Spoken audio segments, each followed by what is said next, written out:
Bonjour Pascal, je te remercie beaucoup d'avoir accepté en fait de faire cette conférence aujourd'hui puisque en fait tu étais normalement prévu pour le mois de décembre, mais le fait est que la Covid aidant, il y a eu un désistement et tu as très gentiment accepté de prendre la place.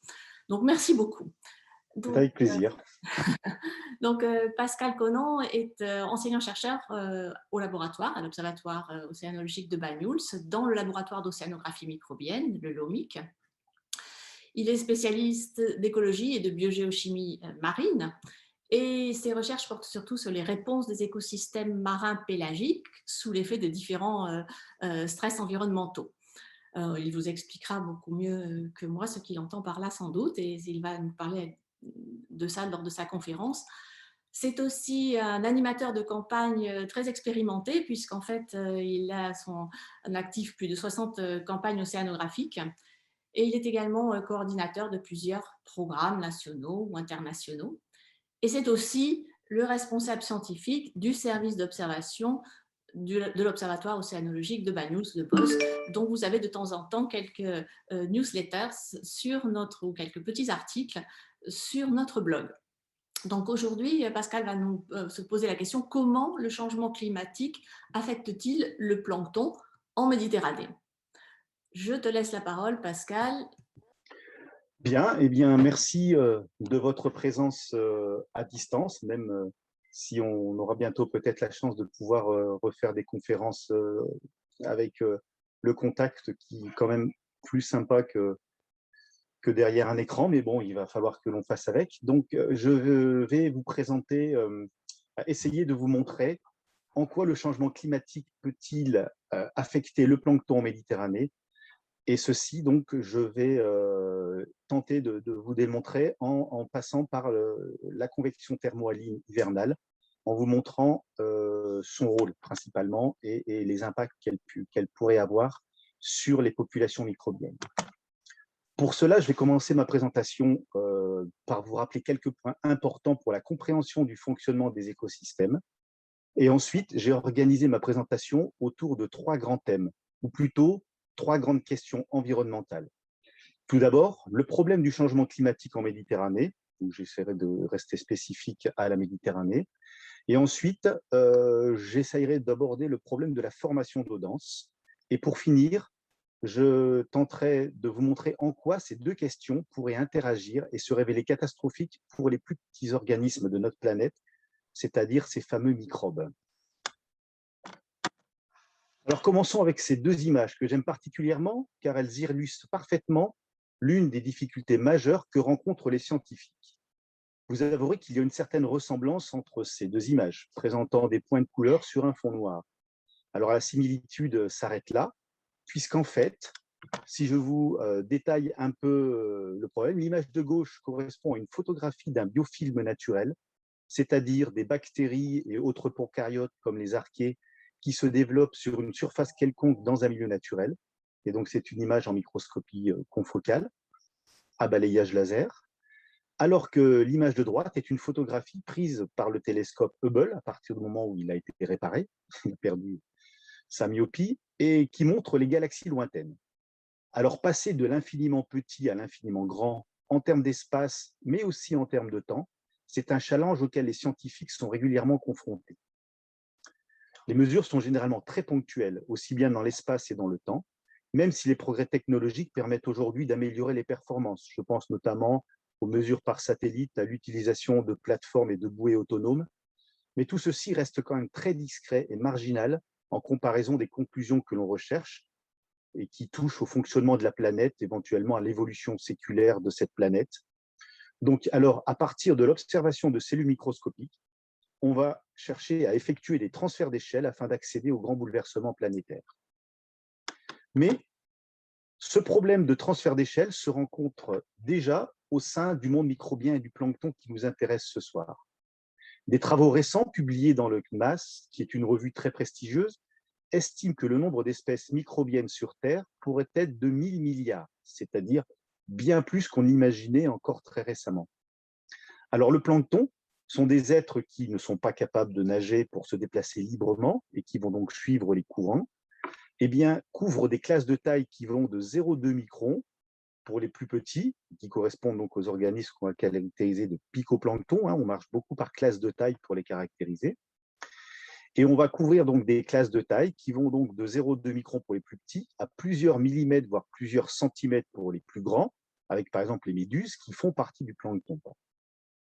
Vous voyez qu'en taille croissante, on va passer donc du pico au nano, au micro, au méso, macro et méga. Alors, ce sont des termes un petit peu scientifiques, mais qui permettent de caractériser nos classes de taille cellulaire.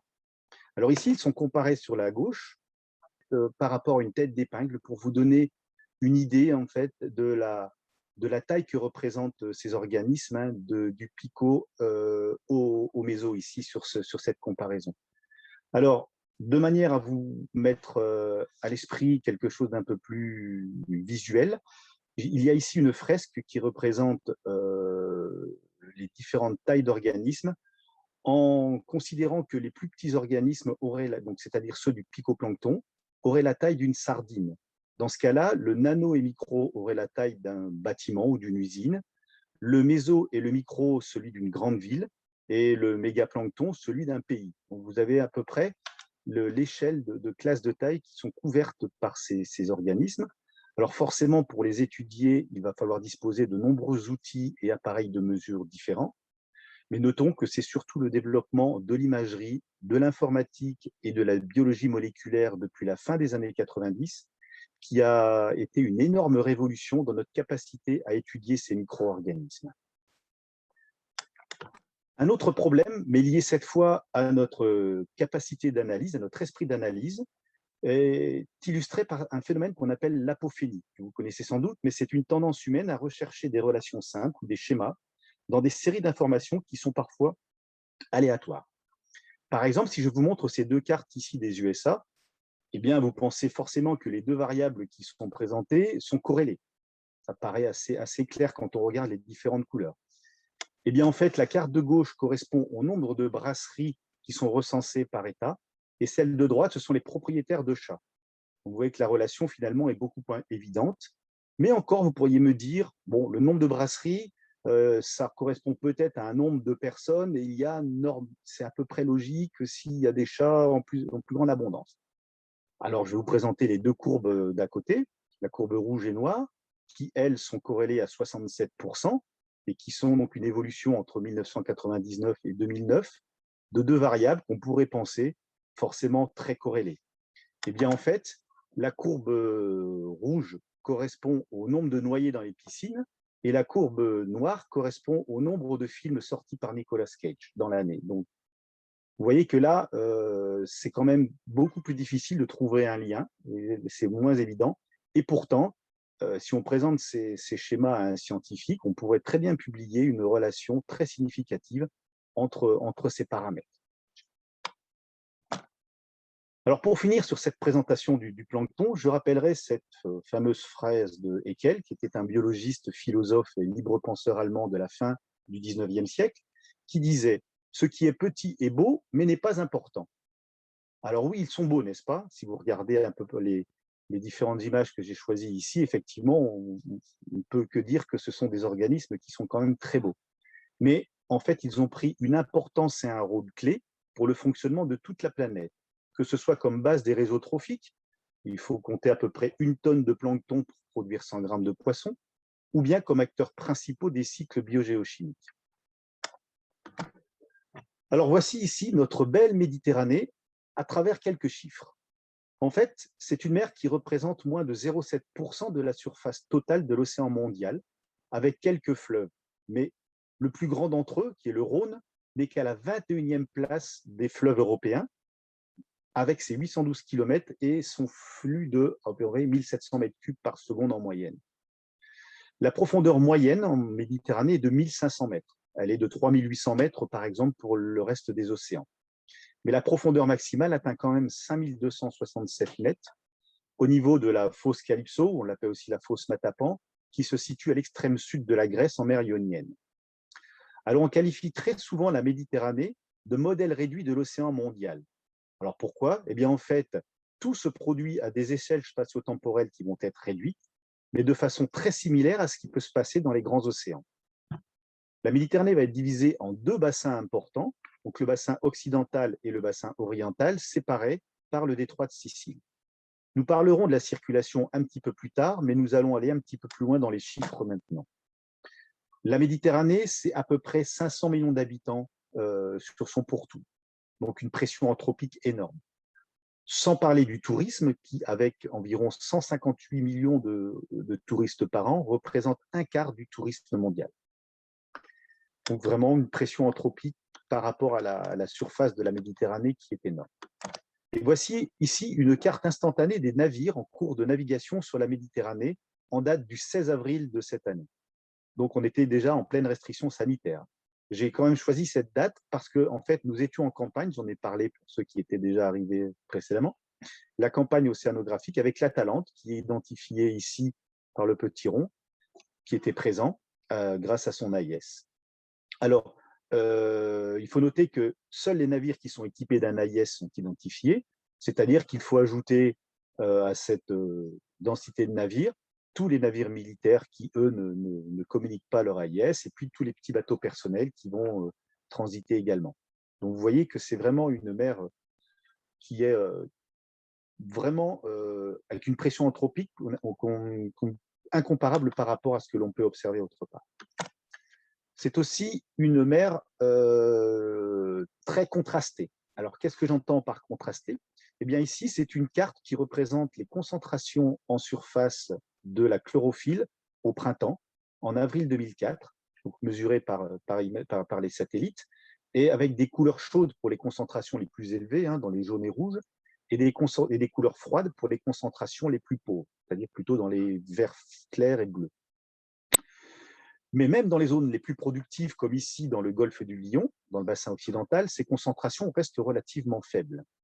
Cette mer, en effet, est considérée comme oligotrophe, c'est-à-dire plutôt pauvre d'un point de vue trophique. Mais en fait, elle est marquée par de très forts gradients nutritifs d'ouest en est.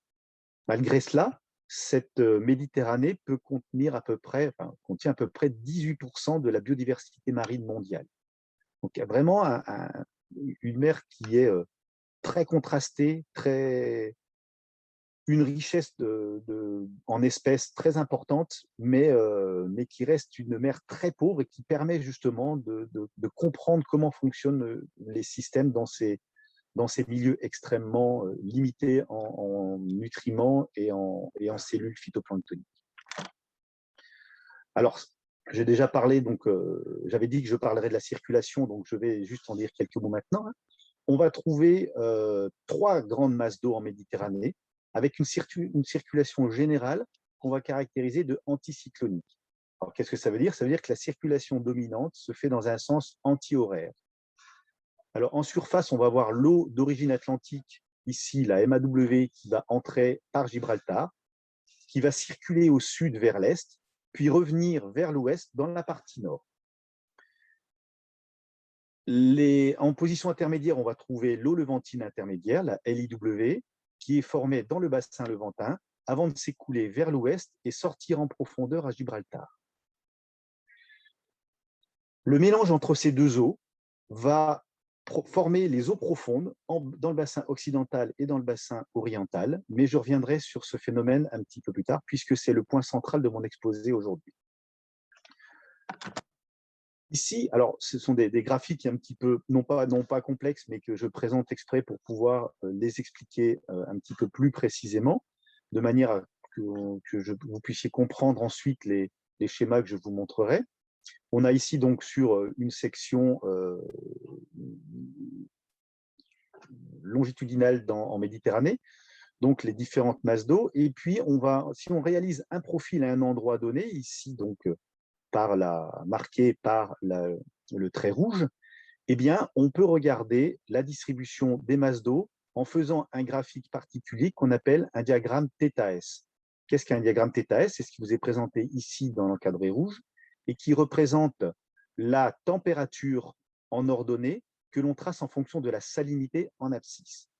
Et ces deux caractéristiques qu'on appelle les caractéristiques thermohalines d'une masse d'eau, eh bien, permet d'identifier la masse d'eau.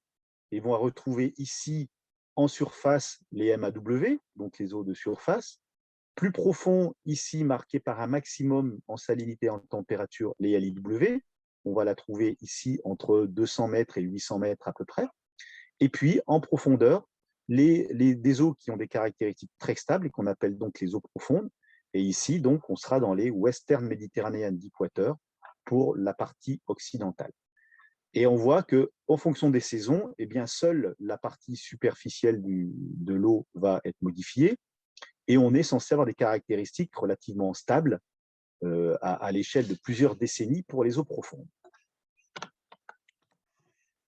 Alors voilà, j'ai fini avec la présentation générale que je voulais vous rappeler, de manière à passer maintenant brièvement au problème du changement climatique, et je vais essayer de le centrer plus sur la partie méditerranéenne, excusez-moi, et parce que je ne vais pas non plus m'étendre sur ce problème de changement climatique que vous connaissez bien, notamment celui du réchauffement des températures, comme c'est illustré ici, sur les différentes planètes que vous pouvez voir entre 1919, 2002, 2061 et 2099.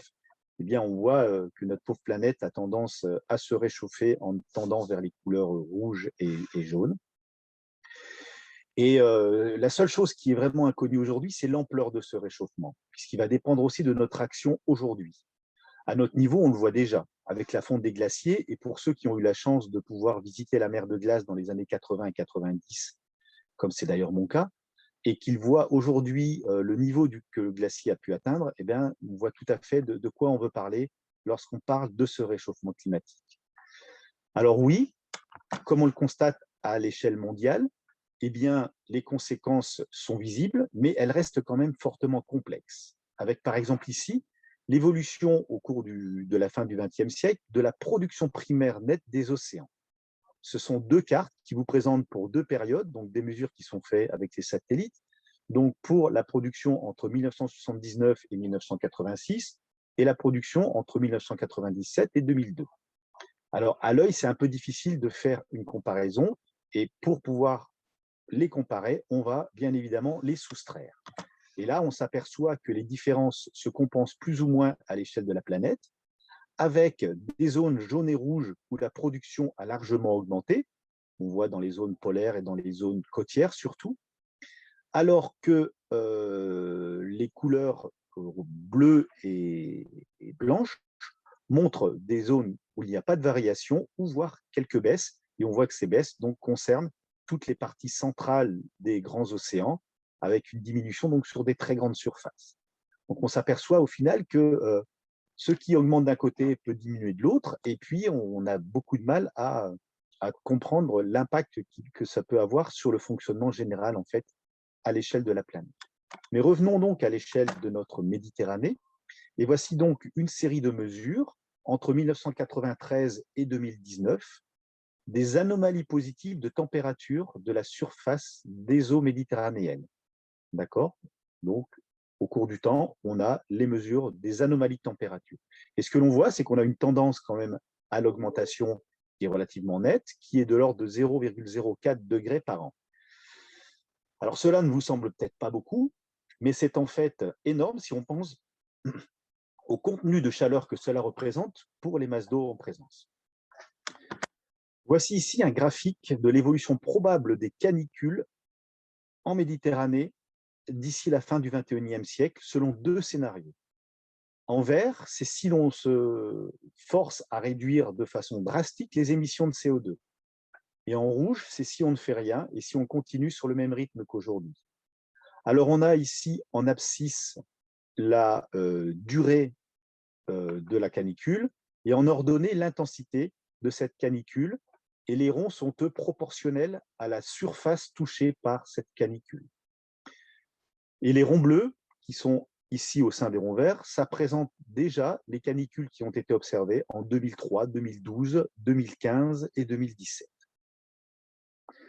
Donc on voit que forcément, on va vers des canicules qui vont être plus longues, plus chaudes, et qui vont durer plus longtemps, mais qui vont surtout atteindre une surface de la Méditerranée plus importante, Et on voit ici l'impact d'une vague de chaleur en baie de Shark, hein, donc en Atlantique, là, avec des effets catastrophiques sur l'environnement, seulement par un été qui est un peu plus chaud que les autres. Donc là, c'est sur le compartiment benthique, puisque c'est celui qui est vraiment plus visuel, puisque lui ne peut pas s'échapper. Alors, quelques chiffres un peu plus encore affolants qui sont basés sur des travaux récents, avec pêle-mêle et très rapidement, plus de 50% des plans d'eau en Europe qui sont en mauvais état, 2/3 des pays qui sont au-dessus du seuil de pollution, 78% des stocks de poissons qui sont surexploités, et un dernier chiffre, et non des moindres, 730 tonnes de déchets plastiques finissent par jour en Méditerranée. Donc, voilà, un constat un petit peu catastrophique, mais on ne peut pas occulter aujourd'hui ces chiffres, et les climato-sceptiques, forcément, devraient réfléchir à 2 fois avant de vouloir absolument continuer la consommation au rythme où on l'a fait. Alors, sans entrer dans les détails, qu'est-ce qu'on note comme grand trait adaptatif de nos espèces? Eh bien, c'est assez logique. Les espèces vont se déplacer pour maintenir leur niche écologique dans des variations acceptables, ce qui fait que l'on note une migration généralisée vers le nord. Ici, sur les cartes de gauche, on voit qu'entre 2 périodes, donc 1958-1981 et 2003-2005, eh bien, des espèces de copépodes qui ont des affinités tempérées ou tempérées chaudes, eh bien, vont se déplacer et coloniser progressivement des territoires que l'on trouve plus au nord. Cette même tendance est observée chez les oiseaux ou bien chez les mammifères. Si l'on revient vers des espèces un petit peu plus marines, avec l'exemple ici de la morue qui migre en profondeur ou du loup qui, lui, va se déplacer vers le nord, eh bien, on peut garder à l'esprit que les espèces s'adaptent plus ou moins bien, mais le point crucial est de comprendre ce qui arrive aux espèces qui ont déjà des affinités froides et qui sont déjà au nord. Comment font-elles pour s'adapter? Ou également en Méditerranée, le déplacement vers le nord est plutôt limité. Et encore, que se passe-t-il avec les espèces fragiles ou celles qui vont être sessiles et fixées? Eh bien, la plupart du temps, elles sont vouées à disparaître, évidemment.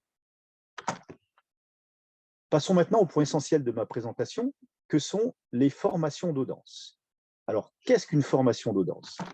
Je reviens ici sur mon schéma précédent où j'avais présenté les 3 grandes masses d'eau que l'on trouve en Méditerranée. Et comme je l'ai expliqué tout à l'heure, les eaux modifiées d'origine atlantique pénètrent en surface, elles sont présentées ici en vert, et se répandent donc vers l'est. Les LIW, elles, sont formées dans le bassin levantin, on parle d'eau intermédiaire, eh bien, elles vont se répandre vers l'ouest en position intermédiaire. Je vous ai dit tout à l'heure, ça varie entre 200 et 800 mètres. Et les eaux profondes, elles, se forment par des phénomènes de mélange au cours de convections qu'on appelle des convections thermohalines, et vous allez comprendre très rapidement ce que j'entends par thermohaline. Et en fait, ces phénomènes n'interviennent que dans des zones très particulières. Il y en a 2 pour le bassin est et une seule pour le bassin ouest, donc dans le bassin occidental. Et ça, c'est au niveau d'un point particulier qu'on appelle le point 42 nord 5 est, qui est dans le golfe du Lion, au large de Banyuls, et qui est donc un point d'intérêt, puisque c'est vraiment la zone où vont se former les eaux profondes que l'on va trouver dans tout le bassin occidental.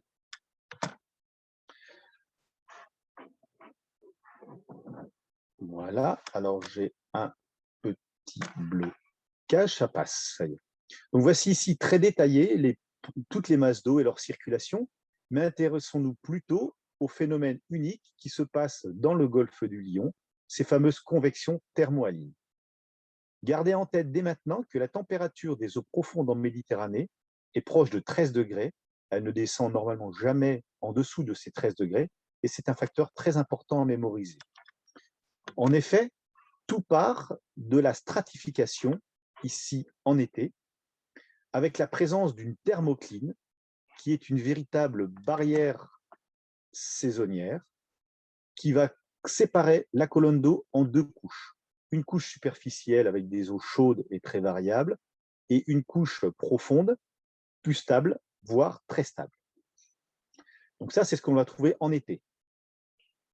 À la fin de l'été, avec l'automne, eh bien, les mélanges vont commencer et on voit donc une homogénéisation, la stratification est cassée, Et l'homogénéisation, puisqu'ici on a différents profils de température à différentes saisons, eh bien, ce profil, donc, on voit qu'il évolue pour devenir totalement vertical en hiver, donc avec des températures qui sont homogènes de la surface au fond.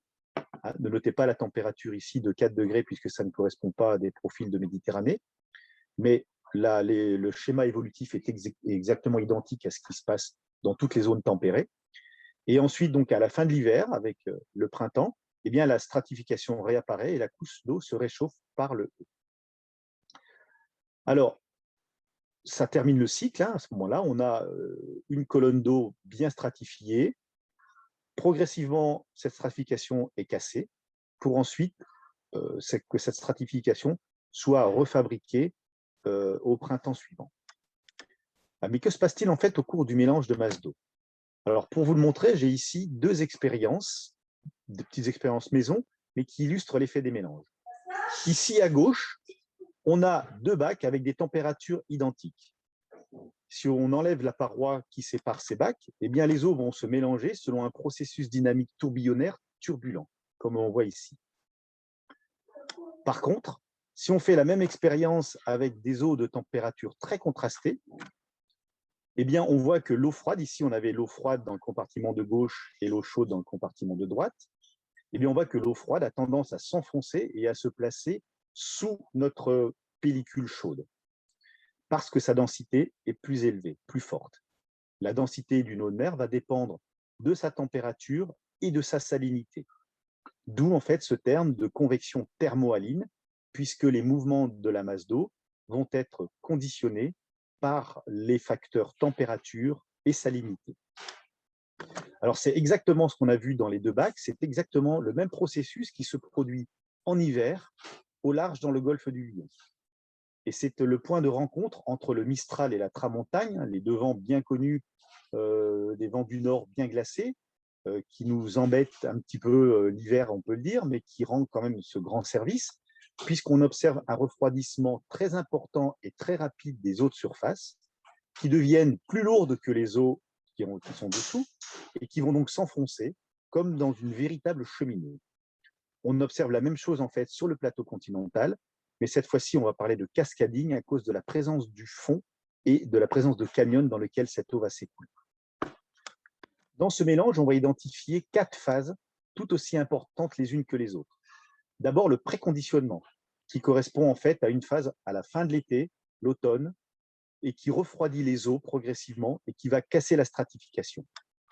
Ensuite, les mélanges permettent d'homogénéiser progressivement les caractéristiques de la masse d'eau, et ce sont de petites cheminées locales à extension spatiale et temporelle plutôt limitée, quelques dizaines de mètres, avec des petits mélanges qui vont homogénéiser progressivement la colonne d'eau. On arrive à la troisième phase, mais il faut effectivement que les deux phases précédentes se soient bien déroulées, et ce n'est pas toujours le cas, d'où en fait les variabilités que l'on peut observer entre les années successives. Mais lorsque les phases se sont bien déroulées, eh bien, on a une convection qui va s'enclencher, proprement dit, ça fait une véritable chasse d'eau au large, et cette colonne d'eau peut atteindre les 2500 mètres de fond que l'on observe dans le golfe du Lion, avec des vitesses verticales qui sont très fortes, puisqu'on peut avoir plusieurs centimètres par minute. Il faut vraiment voir ça, et l'échelle, c'est à peu près donc la centaine de kilomètres, et c'est des petites cheminées comme ça de 40 à une trentaine de kilomètres, les unes à côté des autres, qui vont effectuer ce mouvement et ce brassage. La dernière phase de notre phénomène se situe au printemps, avec la restratification qui apparaît. Et cette phase de dispersion peut durer plusieurs années, et ça correspond en fait à de l'eau nouvellement formée qui va s'écouler et diffuser lentement sur le fond. Alors voilà à quoi ça ressemble, cette succession de phénomènes, de phases, avec des données de terrain. Ici, ce sont des données qui sont collectées à l'aide d'un glider. Un glider, c'est un véritable petit planeur sous-marin qui est totalement autonome et qui va faire des mesures en continu. Et il s'agit donc d'un graphe de l'évolution de la salinité au cours du temps. Dans la zone ici, le long de la radiale qui est présentée en haut à gauche, la radiale rouge ici, qui est visitée par le glider, et gardez à l'esprit que pour faire cette radiale à peu près aller-retour, le glider va mettre une dizaine de jours. Donc, on va identifier sur la première phase le préconditionnement et la déstratification, qui va permettre de commencer de mélanger les masses d'eau. Vous voyez que ça dure de décembre à peu près à février. Puis, en mars, on a des mélanges violents sur la colonne d'eau avec la création de véritables cheminées avec une seule salinité pour toute la colonne d'eau. Ensuite va apparaître la stratification et la quatrième phase, donc cette dispersion qui apparaît donc au début du mois de mai et qui va se prolonger au cours du temps. Une autre illustration, donc toujours dans la même zone, vous reconnaissez encore de nouveau le golfe du Lion, mais cette fois-ci, ce sont les concentrations en phosphate. Les concentrations, donc c'est un élément nutritif essentiel pour le développement du phytoplancton méditerranéen.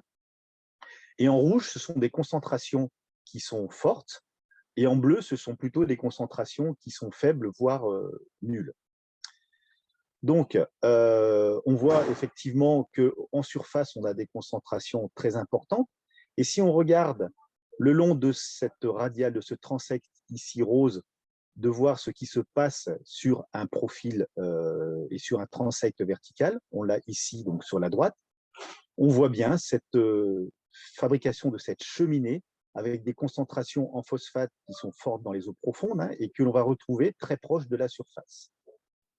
Si on regarde un diagramme θS le long de donc un profil vertical le long de ce trait bleu, eh bien, on retrouve les salinités et les températures, mais on voit que dans ce cas-là, on a bien une seule masse d'eau avec tous les points de température et de salinité qui sont groupés depuis la surface jusqu'à 2400 mètres. Donc, c'est vraiment un phénomène d'une ampleur exceptionnelle et très rare. Si on revient 3-4 mois plus tard, au mois d'avril, eh bien, on est toujours dans la même zone. Eh bien, on s'aperçoit cette fois-ci que la couche de surface est totalement épuisée en phosphate. Il y a eu la consommation de cet élément nutritif.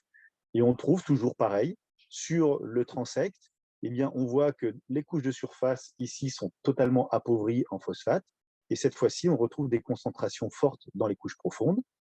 Et si on réalise maintenant le même diagramme θS le long de ce profil vertical bleu, eh bien, on va retrouver nos trois masses d'eau bien distinctes, avec en surface les eaux modifiées d'origine atlantique, mais qui restent froides parce qu'on est encore au mois d'avril, elles vont se réchauffer au cours de la saison.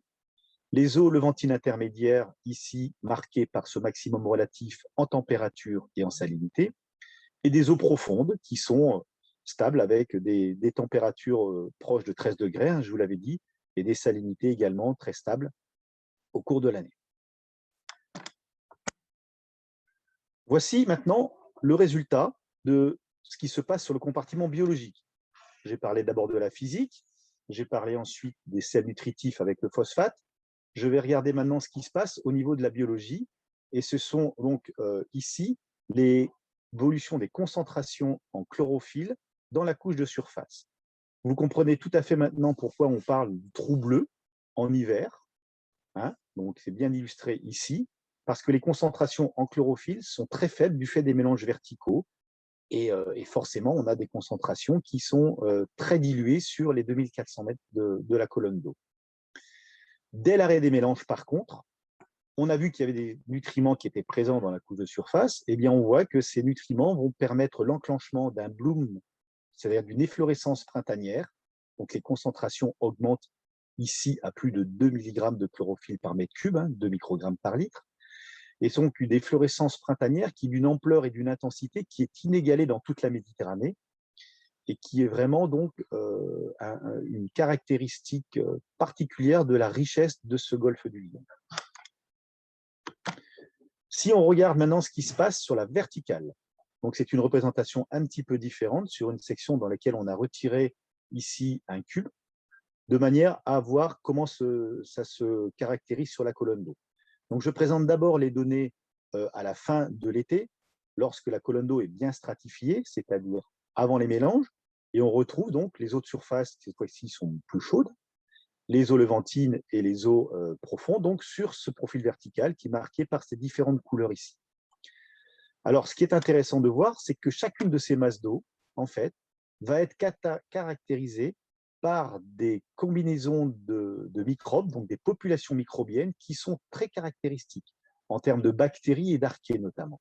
Ce sont si on réalise donc des analyses de diversité, on va pouvoir identifier des populations très différentes et que j'ai illustrées ici par ces différentes couleurs en fait pour les petites bactéries que j'ai présentées avec cette petite forme et cette petite queue ici. Donc en jaune pour la surface, en bleu pour les eaux intermédiaires et en violet pour les eaux profondes. Le phytoplancton, lui, se trouve cantonné en surface et les salutritifs, eux, sont abondants en profondeur. Donc ça, c'est la situation en stratification. Au cœur de l'hiver, on revient sur notre diagramme θS de février, lorsque tout est bien mélangé, bien homogène, on n'a plus qu'une seule masse d'eau, et c'est donc illustré ici sur ces blocs de température. On a une cheminée ici bien marquée en violet, et puis on voit donc ces taches noires qui correspondent à des eaux très froides. On voit donc ces problèmes de température très basse pour les eaux de surface ici, mais je vous avais parlé du plateau continental, et forcément, le Mistral refroidit de façon très intense les eaux du plateau continental, puisque la couche d'eau est beaucoup moins épaisse, et donc cette eau va s'écouler le long du plateau et dans les canyons. Mais donc, on a des fameuses cheminées, et alors si on regarde cette fois-ci ce qui se passe sur nos populations microbiennes, eh bien, on va trouver en fait une seule grande population sur toute la colonne d'eau, avec éventuellement une population qu'on va pouvoir caractériser très profonde, mais sur les 0 à 2000 mètres, on va trouver une seule population que j'ai mis ici en jaune avec un petit violet. Pourquoi? Parce que ce sont des populations qui sont très proches des populations de surface de notre zone stratifiée. Alors ça peut être un peu surprenant lorsque l'on considère les proportions des mélanges. On a quelques dizaines ou une centaine de mètres qui se mélangent avec une colonne d'eau de 2000 mètres, et on a des populations en fait qui vont dominer.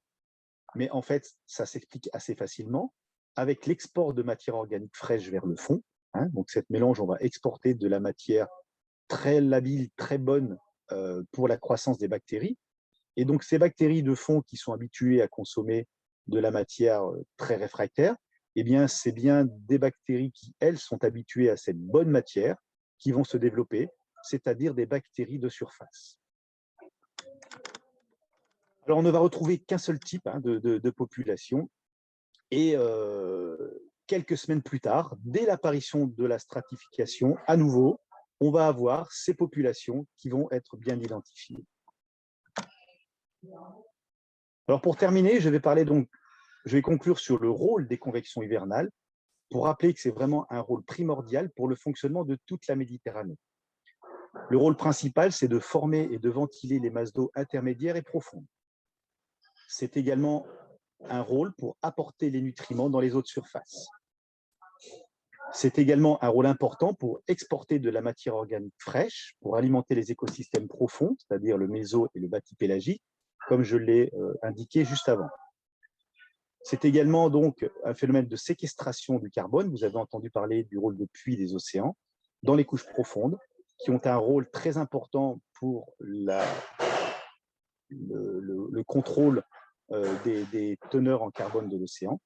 Et il faut savoir donc que dans ces zones de convection, eh bien, on va exporter en moyenne 8 fois plus de matière que dans les autres zones qui ne sont pas impactées par cette convection. Mais ces phénomènes intenses, comme on les appelle, ne se produisent pas tous les ans et n'ont pas toujours une telle ampleur. Sur ces cartes ici sont illustrées les variabilités spatiales et temporelles de ces convections. Les zones impliquées dans le mélange varient en fonction des taches de couleur pour chaque année. Vous voyez qu'elles étaient très faibles en 2008, elles sont plus grandes en 2010 pour ensuite être absentes en 2011 et 2012, et puis de nouveau très grandes ici en 2013. Et heureusement, finalement, puisque 2013, c'est l'année où on avait bâti un énorme projet sur 1 an et demi pour étudier les formations d'eau dense, et on a eu la chance, donc, justement, de cet hiver 2013, d'avoir des convections extrêmement fortes qui nous ont permis d'avancer grandement et de lever de nombreux verrous scientifiques dans la connaissance de ces mélanges. Alors, l'intensité de la convection a un rôle clé dans les quantités de nutriments qui sont injectés dans les couches de surface et qui seront donc disponibles pour la biologie. On voit ici des années de faible convection, et bien l'enrichissement en surface ne va pas dépasser 4 micromoles.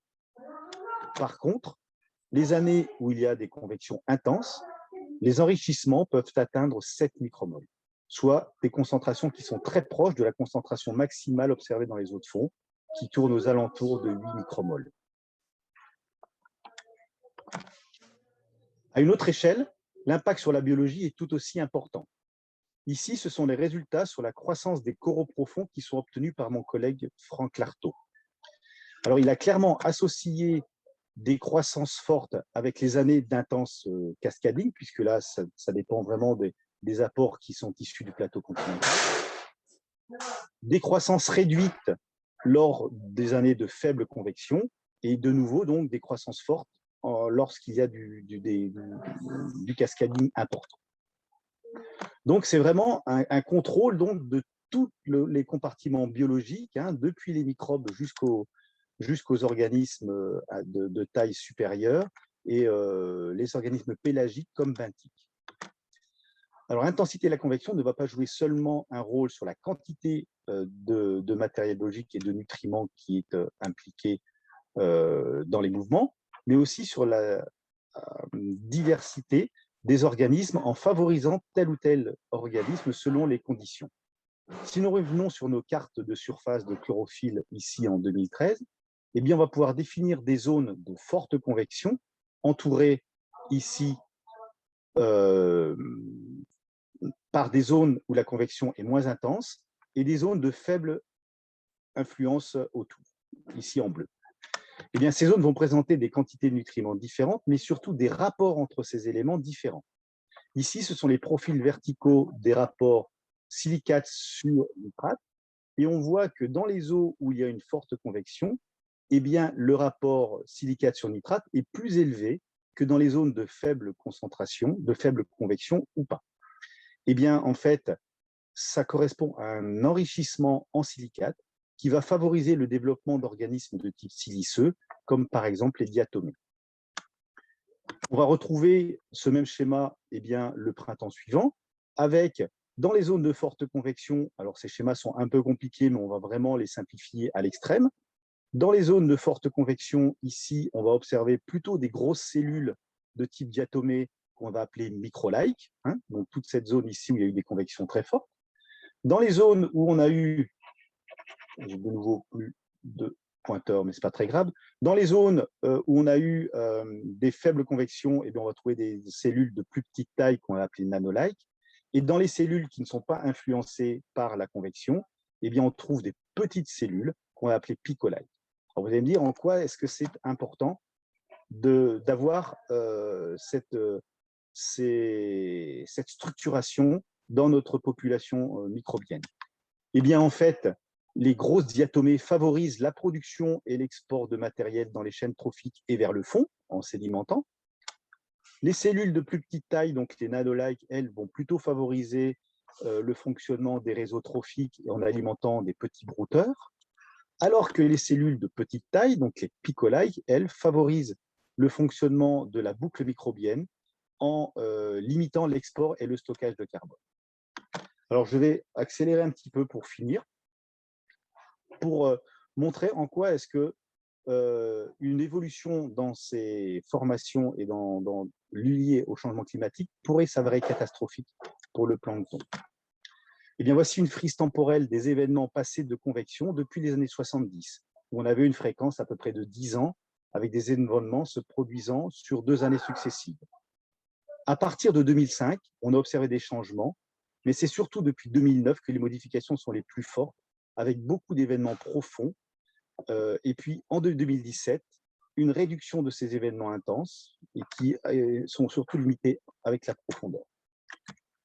C'est ce que l'on retrouve ici sur ces diagrammes θS, marqués par ces anomalies ici en profondeur, donc en 2012, au cours de la campagne MOOSE, hein, c'est une campagne récurrente tous les ans sur laquelle on étudie ce golfe du Lion. Eh bien, on a vu apparaître ces petites aberrations que l'on a pu suivre ensuite.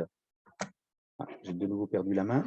Que l'on a perdu ensuite, j'espère que ça va me redonner la main pour finir, que l'on a retrouvé hein, entre 2008, cette fois-ci, c'est passé, voilà. Et puis, les anomalies à partir de 2015 ont été marquées, elles, dans les eaux levantines intermédiaires, et donc on a bien l'évolution sur nos événements que l'on retrouve dans nos données terrain. Les choses ne risquent pas de s'améliorer et l'on voit ici les prévisions des modèles mathématiques qui prédisent dans les années à venir une diminution significative de la profondeur atteinte par les mélanges au cours des convections, avec, à partir de 2040, des mélanges qui ne devraient plus dépasser 600 mètres de profondeur. Voici ici donc schématiquement l'évolution théorique des futurs diagrammes θS pour la Méditerranée occidentale à gauche et la Méditerranée orientale à droite. En bleu, ce sont les diagrammes actuels, et en rouge, les résultats des simulations sur la base de nos connaissances actuelles. De façon similaire, voici ici la carte des surfaces des anomalies de salinité en 2018. Toujours dans les mêmes gammes de couleurs. En rouge, des anomalies positives, indiquant une augmentation anormale de la salinité. En blanc, des salinités correspondant à la climatologie de la zone. Et en bleu, des salinités qui sont plus faibles. Le constat est assez clair, je n'ai pas besoin de détailler plus en avant cette carte. Une autre carte qui présente, avec les mêmes gammes de couleurs, des anomalies, cette fois-ci en chlorophylle, pour 2019. Et on voit nettement l'augmentation des biomasses à l'est par rapport à la diminution des biomasses à l'ouest. Lorsque l'on monte dans les niveaux trophiques, le constat n'est pas meilleur. Ici, je vous présente des cartes pour les périodes indiquées, donc 2021-2050 et 2071-2100, des évolutions probables en termes de biomasse vivante totale. Les histogrammes ici font juste la différence entre espèces benthiques, démersales et pélagiques, mais le constat est général. On a une augmentation des biomasses pour l'ensemble de la Méditerranée, 5 et 22% pour les deux périodes, mais une répartition qui évolue drastiquement à l'échelle des bassins. Voici donc une dernière carte ici pour vous présenter pour ces mêmes périodes, à partir donc de la définition de zones qu'on appelle des zones biogéographiques, dans lesquelles sont colorées les prévisions de l'évolution des zones de pêche, avec vers le bleu quand les pêcheries vont largement diminuer, et en rouge quand elles vont augmenter. Et donc toujours pour les deux périodes, 2021, 2050, 2071, 2100, on montre clairement un bénéfice pour l'ensemble global, mais ce bénéfice est beaucoup plus marqué pour le bassin Est, et ça se fait au détriment des captures dans le bassin Ouest, qui risquent progressivement donc de s'effondrer dans les 100 ans qui viennent. En guise de conclusion, je vais marteler quand même un message important, c'est que les mélanges hivernaux sont le moteur du fonctionnement des écosystèmes méditerranéens. Ils conditionnent toute la biodiversité microbienne, mais également les échanges supérieurs. Et un ralentissement et l'arrêt de la convection seraient dramatiques et auraient des effets dévastateurs sur notre environnement, avec une Méditerranée qui évoluerait vers un fonctionnement ressemblant à celui de la mer Noire actuellement, c'est-à-dire beaucoup moins d'espèces benthiques et pélagiques, moitié moins de plancton et des macroalgues pratiquement absentes, une seule espèce de requin et 2 espèces de raies, l'absence de coraux, de poulpes, de calamars ou d'oursins. Donc quelque chose et puis donc surtout, formation de zones mortes dans les couches profondes, puisque on aurait plus ce renouvellement en termes d'oxygène. Donc agir rapidement pour limiter les effets, oui, mais est-ce que ce n'est pas déjà trop tard? Honnêtement, je n'ai pas aujourd'hui la réponse. Et voilà, j'espère ne pas avoir été trop long. Je vous remercie pour votre attention et je suis bien évidemment à votre disposition pour répondre à vos éventuelles questions. Merci beaucoup, Pascal. Eh bien, écoute, tu nous as inquiétés avec les conclusions, effectivement, que tu présentes, mais bien informés sur L'objectif, mais la manière dont ça se passe. Merci beaucoup. Je suppose, comme tu le dis, qu'il y a des questions, donc j'ouvre le débat. N'hésitez pas, ouvrez votre micro et à ce moment-là, vous pouvez intervenir immédiatement. Donc, on va laisser un tout petit peu de temps pour que les gens puissent poser des questions. Y a-t-il des questions dans le public? J'espère que je ne les ai pas tous fait fuir quand même. Écoute, je vais tenter pour la première, en fait. J'avais une petite question, enfin une question. Tu as donc parlé de ce problème de manque de renouvellement d'eau entre des eaux, disons, entre la surface et le profond. On sait que les eaux globalement, les zones de la Méditerranée se renouvellent très lentement, hein, par les passages en provenance et en partance vers l'Atlantique. En quoi cela a un peu influencé le taux global, et puis, je ne sais pas si ça a intérêt en fait, le taux global de renouvellement de l'eau en Méditerranée? Ben, en C'est fait, ça des joue un rôle. verticaux. Ouais, non, mais ça joue un rôle extrêmement important, en fait, puisque la Méditerranée est réputée pour être un bassin de concentration. Alors, qu'est-ce qu'on entend par bassin de concentration? C'est effectivement un déficit hydrique à l'échelle globale. C'est-à-dire que les eaux qui entrent sont moins salées que les eaux qui vont sortir, et il y a moins d'eau qui va entrer que ce qui va sortir. Donc, effectivement, on a une perte hydrique et elle se fait en fait par des eaux intermédiaires, c'est les fameuses eaux levantines. Donc en fait, ça ne modifie pas nécessairement le renouvellement des eaux profondes, même si les mouvements en surface sont moins importants. Par contre, ça peut changer, disons, le turnover des eaux, c'est-à-dire à quelle échelle on va renouveler la totalité de ces masses d'eau. En Méditerranée, c'est à peu près la centaine d'années, ce qui est très très court par rapport à l'échelle millénaire des autres océans. Hein, donc, ça peut aller très vite et ce qui est très surprenant, c'est que normalement, les caractéristiques de ces masses d'eau ne sont pas censées changer à l'échelle de la décennie. Or, depuis 20 ans, et on voit clairement les caractéristiques thermohalines et également les caractéristiques en charge nutritive et en charge de matière organique des masses d'eau profonde qui ont changé. Donc depuis les premières campagnes des années 60 et même moi j'ai commencé ma thèse en 1992 et je faisais des mesures en eau profonde et je vois aujourd'hui de très nettes variations dans ces eaux. Donc c'est ça qui est inquiétant et, et surtout aussi la diminution de ces apports, hein, puisqu'on voit bien ces salinités qui augmentent très fortement du fait donc d'un apport d'eau douce qui a tendance à être de moins en moins important pour l'ensemble de la Méditerranée. Et ça, c'est par contre un problème très particulier, donc méditerranéen, effectivement. Des questions dans le public qui se lance?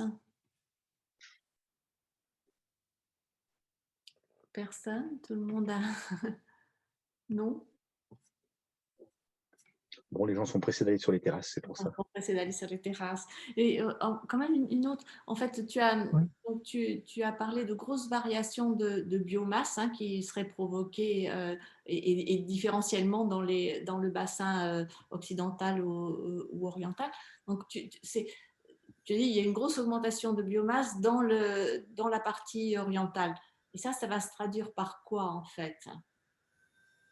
Bah, disons que le problème, c'est qu'actuellement, en oriental, c'est extrêmement oligotrophe et il n'y a pas grand-chose. Donc forcément, la modification est beaucoup plus importante dans la partie occidentale, qui, elle, est la zone en fait riche, qui, elle, va s'appauvrir de façon très significative. Alors l'augmentation dans le bassin Est, elle est significative parce que effectivement les couleurs ont tendance à l'émettre, mais parce que ce sont des eaux qui sont actuellement vraiment très très pauvres et où il ne se passe rien. Donc la modification avec des mouvements qui ont tendance un petit peu à se répercuter en Orient fait effectivement qu'on va avoir peut-être, c'est ce qui est prédit par les modèles, hein, ça reste encore à affiner, mais on aurait donc un fonctionnement qui évoluerait un petit peu plus vers un fonctionnement de type tropical, donc avec des eaux qui sont très très chaudes, mais avec des apports de sels nutritifs qui sont plus importants que ce qu'il y a actuellement. Puisqu'actuellement, c'est surtout les apports fluviaux qui, eux, diminuent complètement, et puis les dépositions des poussières atmosphériques. Donc la modification de l'hydrodynamisme pourrait favoriser le développement, mais ça reste quand même des concentrations qui n'ont rien à voir avec ce que l'on peut trouver en Atlantique ou dans le Pacifique. Je crois que Marie-Christine a activé sa caméra. Une question, Marie-Christine? Précisément. Bonsoir d'abord et merci pour cette conférence qui est à la fois extrêmement riche, intéressante et en même temps inquiétante. Mais enfin, de toute façon, l'inquiétude, elle précède malheureusement, elle précède en chacun de nous ce qui a été présenté ce soir. Vous venez de faire allusion au fleuve, je crois, et ma question portait justement là-dessus. Est-ce que pour lutter contre les dangers que vous avez évoqués, il y a une action particulière à mener dans les fleuves, en fait, du côté des fleuves? Est-ce que la Bien sûr, pollution que l'on dit toujours plus croissante de ces fleuves dans lesquels nous déversons tellement, tellement d'horreur, est-ce que cette action, elle est importante et peut-être possible aussi de par des pays limitrophes et qui ont notamment des fleuves comme nous avec le Rhône notamment, est-ce que cette action ne doit pas être particulièrement encouragée de ce côté-là? On a eu déjà des conférences d'ailleurs avec l'association sur ces fleuves et sur leur action. J'ai été frappée bien par sûr. ça en particulier. Ça doit être extrêmement violent. Il faut même, enfin, je veux dire, c'est la seule, finalement, c'est l'une des seules actions que l'on peut avoir vraiment directement, c'est en agissant sur ce qu'on déverse dans les fleuves.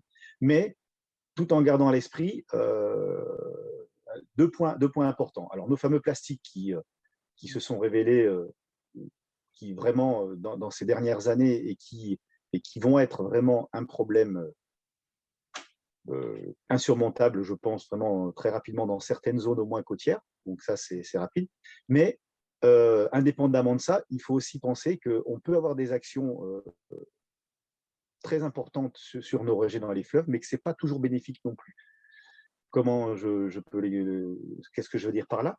Eh bien, par exemple, dans les années 80, il y a eu le fameux contrôle des rejets des phosphates, hein, puisque en Bretagne, c'était la catastrophe des rejets phosphatés avec l'industrie du porc, etc. Donc, il a fallu réduire. Et on a réduit effectivement, de façon en divisant par 10 ou par 100, les concentrations en phosphate. C'est très bien, mais le problème, c'est qu'on n'a pas touché aux concentrations en nitrate. Et j'ai expliqué très brièvement dans mon exposé que ce qui était important pour le fonctionnement d'un écosystème, c'était le rapport de concentration des éléments. D'accord? Il faut savoir qu'un rapport, le meilleur rapport que l'on peut avoir pour du phytoplancton, c'est un rapport entre le nitrate et le phosphate de 16, ce qu'on appelle le fameux rapport de Redfield, qui est un rapport donc de 16 nitrates pour un phosphate. Ça, c'est le rapport idéal. En Méditerranée, il est un peu différent. Il est de 20 pour 1. Mais globalement, ça reste pareil. Et lorsqu'on avait des rejets très importants dans les années 80, on avait rejeté des quantités, mais dans un rapport qui était proche de 20, qui était tout à fait le rapport nutritif de ce qu'on trouve en Méditerranée. Le contrôle des phosphates a fait qu'on a diminué globalement de façon très importante les phosphates, un petit peu les nitrates parce que c'était aussi dans l'air du temps, mais de façon complètement déconnectée, ce qui fait qu'aujourd'hui, les apports par le Rhône sont de l'ordre de 80, 100, 150. 150 nitrates pour un phosphate. Eh bien ça, c'est pire que ce que l'on pouvait faire. Il vaudrait mieux rejeter des phosphates aujourd'hui parce que l'élément limitant la croissance et le développement des organismes et le fonctionnement des écosystèmes dans une façon stable, eh bien en Méditerranée, c'est le phosphate. Et les apports des fleuves qui étaient dans les années 80 des rapports aux alentours de 80, ils ont été aux alentours de 100, 120 quand on avait eu un gros programme d'études au sein du laboratoire sur les rejets du Rhône, justement. Au début des années 2000, on avait des rapports qui étaient déjà de 100 à 120. Et les dernières mesures qui sont faites actuellement dans le cadre du programme Mistral, qui est le grand programme d'études de toute la Méditerranée là, qui s'est terminé cette année, eh bien, on est à des rapports de 200, 250. Et ça, c'est plus embêtant que de rejeter des choses finalement.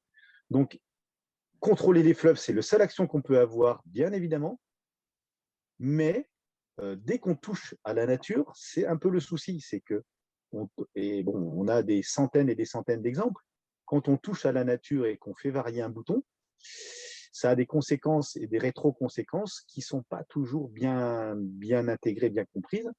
Et donc, ce qu'on appelle voilà, la gestion raisonnée de l'environnement, c'est cela, c'est essayer effectivement de contrôler pour améliorer l'état écologique des systèmes. Et effectivement, le contrôle par les fleuves est le vrai seul contrôle que l'on peut avoir avec l'atmosphère, mais c'est plus facile de contrôler ce qu'on met dans les fleuves que ce qu'on rejette dans l'atmosphère.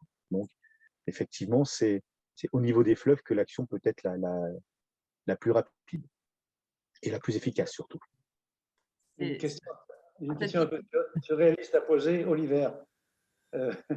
La Méditerranée étant une mer fermée, en principe, peut-on imaginer au bout d'un certain nombre de millénaires qu'elle soit complètement asséchée et qu'on puisse aller à pied de l'Afrique du Nord à Marseille, par exemple? C'est ce qui est plus ou moins prévu à long terme, mais effectivement, c'est un des scénarios très probables, oui, c'est-à-dire à partir du moment où Gibraltar sera bouché et que les fleuves arrêteront d'alimenter. Voilà, on a l'exemple de la mer d'Oural sur lequel ça s'est passé par utilisation. Donc, ce n'est pas tout à fait le même processus, mais à partir du moment où on coupe les entrées et les sorties, ça s'évapore et l'évaporation est beaucoup plus rapide que le réensemencement par la pluie. Hein. Donc, c'est un des scénarios possibles à très long terme, forcément. Jean-Louis, avec une question de Jean-Louis Labo, j'ai l'impression. Oui, j'ai une question. J'ai été étonné que vous ne parliez pas du Nil. Vous avez parlé du Rhône, qui est un gros affluent de la Méditerranée, mais pas du Nil, qui est quand même, me semble-t-il, important. Et puis, la question que je me pose, c'est que vous avez effleuré la mer Noire, mais qui est une mer fermée, mais qui échange avec... Enfin, quels sont les échanges avec la Méditerranée, sachant que la mer Noire reçoit aussi un fleuve qui est le Danube, qui est quand même quelque chose d'assez important. Ça, c'est le premier truc. La réflexion pour rire, c'est est-ce que les prévisions mathématiques et les modèles mathématiques sont aussi fiables que pour les décès du Covid, qui nous prévoyaient des millions de morts en Europe? Ça n'a pas tout à fait la même utilité, en fait. Hein. L'objectif n'est pas tout à fait le même, mais non, les modèles mathématiques, alors non, franchement, on les a beaucoup améliorés ces 10 dernières années. Ouais. Et vraiment, on arrive aujourd'hui à être vraiment très, très fiable sur des courtes à moyennes échelles. Il reste encore quelques petits boutons affinés, mais franchement, c'est très bien. Le problème du Nil, alors je ne l'ai pas abordé forcément parce que je n'ai pas traité le problème des fleuves et au départ, je voulais vraiment axer sur les convections au large. Donc c'est pour cela. Et j'ai parlé du Rhône parce que c'est notre fleuve à côté sur lequel on a beaucoup travaillé. Voilà, c'est la raison pour laquelle. Mais j'aurais pu effectivement parler du Nil qui était effectivement aussi l'un des grands fleuves. Pour la mer Noire, oui, l'échange se fait au niveau du détroit des Dardanelles, hein, mais c'est finalement les échanges. Il y a effectivement donc un échange au niveau par la mer Égée, mais ça reste vraiment minoritaire par rapport au flux aux alentours. Donc c'est sans doute, j'ai pris le cas de la mer Noire pour juste terminer et dire que voilà, une telle évolution est à craindre si vraiment les convections s'arrêtent, parce que c'était aussi un exemple très proche de nous. Mais la comparaison s'arrête là, parce que c'est évidemment beaucoup plus fermé que ce que ne l'est actuellement la Méditerranée. La surface non plus n'est pas comparable, et puis les apports, qu'ils soient continentaux ou atmosphériques, ne sont pas non plus totalement comparables.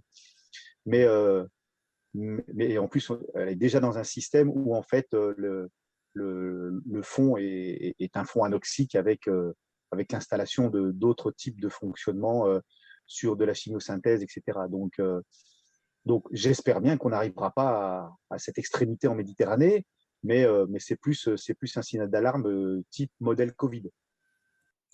Et s'il n'y a pas d'autres questions, peut-être Pascal que nous allons te libérer et libérer le public pour aller prendre justement un verre en terrasse, puisqu'on y est autorisé jusqu'à 21h. 21h. Merci. Merci.